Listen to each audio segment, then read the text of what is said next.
In the spring of 1870, a federal marshal riding solo through the Choctaw Nation came across 17 bodies laid out in a perfect ring around a dying campfire. Every man had been shot once right between the eyes, and each cold-hand held a single playing card from the same deck. The marshal counted the cards twice before grasping what he was seeing. The dead included Pinkerton agents, Texas Rangers, bounty hunters, and 3 deputies from his own office in Fort Smith, Arkansas. These were men who had ridden out together 6 weeks earlier with one mission: to capture or kill the man the newspapers had started calling the Black Devil of the Red River. Like every posse before them, they had failed, and the cards in their hands spelled a message in a code the marshal recognized but could not read. That code would not be cracked for another 41 years.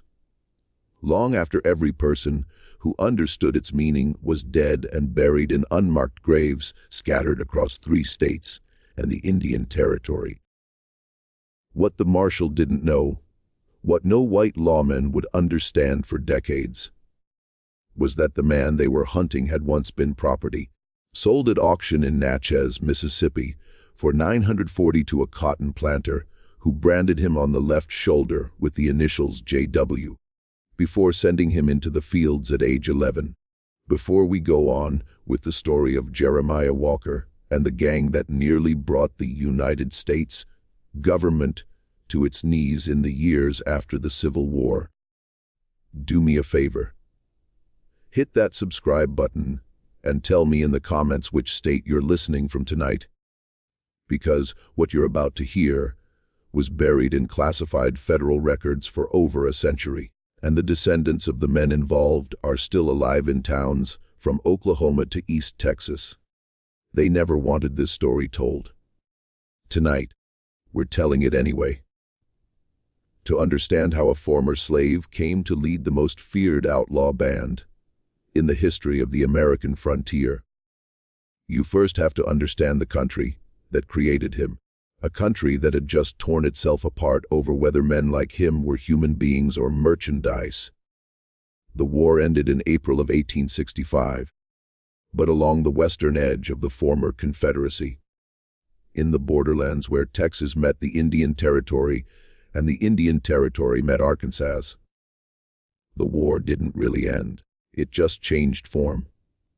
The Union Army pulled most of its troops out to occupy the deeper South, leaving behind a vast, lawless region nearly the size of France, policed by fewer than 200 federal lawmen. Into that vacuum poured every desperate soul the war had produced.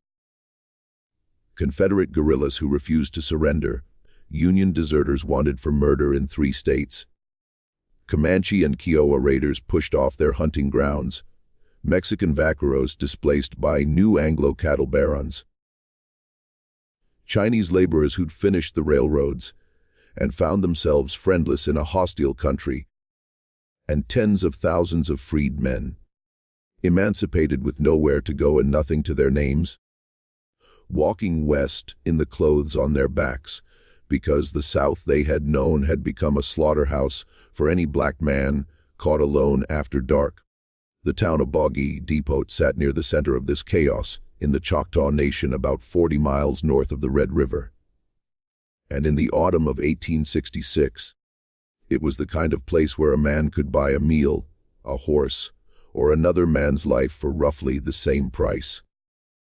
The streets were unpaved, the buildings thrown together from green cottonwood that warped and split as it dried, giving every door and window a crooked look, as if the town had been built by a drunk who couldn't remember how houses were supposed to fit together. There were 3 saloons, 2 of them owned by the same Choctaw merchant named Pushmataha Falls.